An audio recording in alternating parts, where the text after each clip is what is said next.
You think you're signing up for a job. You're not. You're signing a contract to become someone else entirely. And the person you are right now, the one reading this, will never fully come back. Here's what the recruiter's office doesn't have on the wall. Veterans are 1.5 times more likely to die by suicide than civilians. Not in combat. After, back home, in the quiet. Stay with that for a second. Then keep watching. You remember the morning you decided. Maybe it was after a conversation that went nowhere, a job that paid just enough to feel stuck, or just a feeling. That specific nameless pressure of being 20-something and unsure what any of it was for. The recruiter shook your hand like you mattered. The office smelled like carpet cleaner and cheap coffee. There was a poster on the wall with a soldier on a mountain at sunrise. Nobody was shooting at him. You called your mom that night. She cried, but the kind of cry that still had pride in it. Your dad nodded slowly, the way dads do when they don't have words. Your friends threw you a small party. Someone made a cake. You took photos. The life you had, the ordinary, slightly boring, deeply yours life, was still completely intact. You could still sleep past 6 a.m. You could still say no to things. You still knew exactly who you were when you looked in the mirror. Hold on to that image. You'll spend years trying to remember it. Day 1. Not the first day of basic training. The actual first moment. The bus pulls into the base before sunrise, and someone is already screaming before the doors fully open. Not angry screaming. Controlled screaming. Engineered screaming. Designed to bypass your frontal lobe and go straight to the nervous system. You step off the bus and your feet hit the ground and something, some quiet, invisible version of you, steps off separately and doesn't follow. Your name stops being your name. You are a last name now, then a number. Your hair is gone in 4 minutes. The clothes you wore on the bus go into a bag.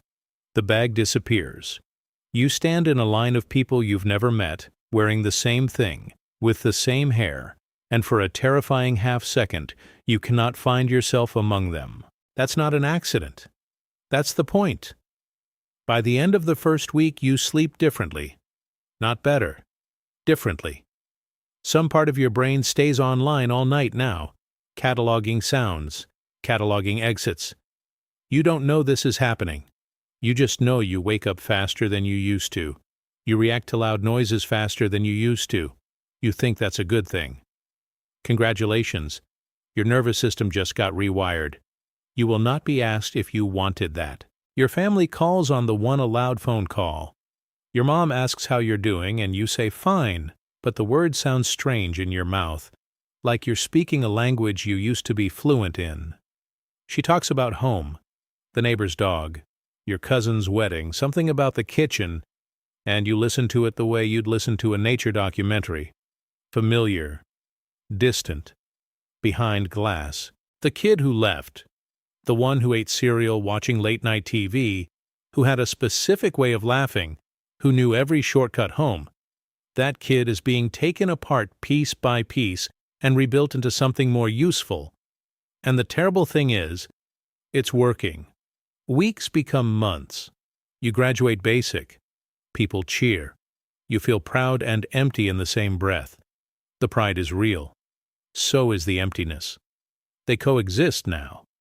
You'll get used to that. You go home on leave and you stand in your childhood bedroom and it feels like a museum exhibit of someone you distantly remember. The posters on the wall, the trophies, the specific smell of that specific carpet. You sit on the edge of the bed and wait to feel something recognizable. Your friends take you out. They talk about things, promotions, relationships, drama at work. And you sit there nodding, and somewhere in your chest, there's a space where the connection used to be, not because they're bad people, because you have been calibrated to a completely different frequency. You laugh at the right moments. You hug people at the right moments. You are performing normalcy with technical precision, and nobody notices, which is either a relief or the loneliest thing that has ever happened to you.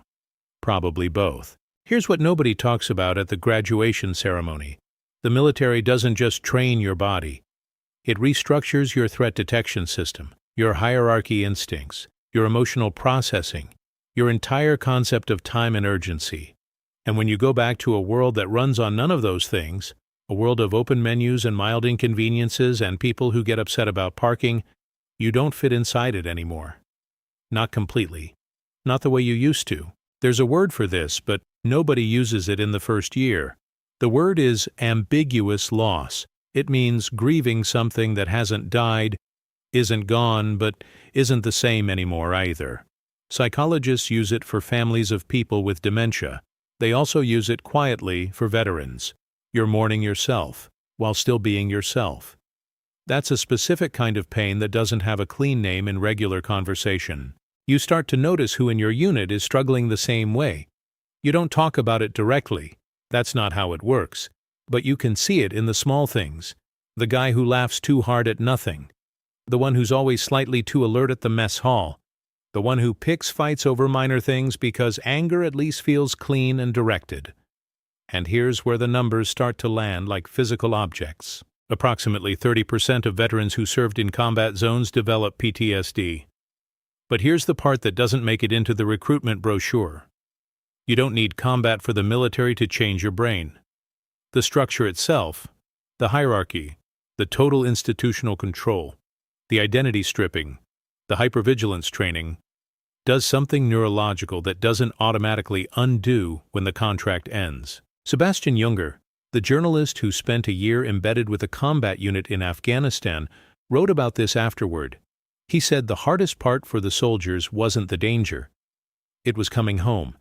It was going from a world of absolute belonging and purpose, where everyone around you would die for you and you for them, back to a society where people mostly just look at their phones on the subway. The transition, he wrote, is where the damage accumulates. You read that and something shifts behind your sternum. Not because it's surprising, because it's the first time you've seen your own life described accurately by someone outside of it. Here's another number to hold. According to the U.S. Department of Veterans Affairs, roughly 22 veterans die by suicide every single day. That's 1 every 65 minutes. Not in war, in apartments, in cars. In the middle of the country they came back to protect. The uniform came off. The nervous system didn't get the memo. And then there's this. Veterans are significantly less likely to seek mental health treatment than civilians, not because resources don't exist, but because the same training that made them functional in the military taught them that needing help is a structural weakness. You were rewarded for pushing through. You were rewarded for compartmentalizing. You were rewarded for suppressing the signal. Now the signal has nowhere to go. There's a specific moment when you understand the full shape of what happened to you. It's not dramatic. It doesn't happen in a therapist's office or on a battlefield. It happens somewhere ordinary. A grocery store maybe. Or a dinner table. Someone says something like, "You seem different." And they mean it as an observation, not a criticism. And you say, "Yeah." And you both let it sit there. Different. You were optimized. That's the honest word. You were taken apart and reassembled for a specific operational context. And that context was real. And the optimization worked. And the person it produced is capable of things the person you used to be couldn't imagine. That's true. Also true. That person struggles to sit through a movie without scanning the exits. That person wakes up at 3 a.m. for no reason that a civilian doctor can find. That person loves their family completely and still sometimes sits at the dinner table feeling like a ghost at their own life. There's no villain here. That's the part that takes the longest to process. The military didn't lie to you. It told you it would change you. It said it would make you stronger, more disciplined, more capable. All of that was accurate. What it didn't say, what it couldn't say, maybe, was that strength and damage aren't opposites. They're sometimes the same process, viewed from different angles. That becoming exceptional at surviving certain things can make ordinary life feel like a language you almost remember, but can't quite speak fluently anymore. The system worked exactly as designed. For the mission is over. You're still running the software. You came back. That's not a small thing. A lot of people didn't. You carry their names the way you carry your own, not as a burden exactly, but as weight that you stop noticing only when it gets heavier. The person who left, the one in those photos, the one at the cake party, isn't gone. But they're not fully present either. They live somewhere in the in-between, in the memory of a bedroom that smelled like a specific carpet, in a laugh that used to come easier, in a version of 6 a.m. that felt like choice instead of reflex. The truth?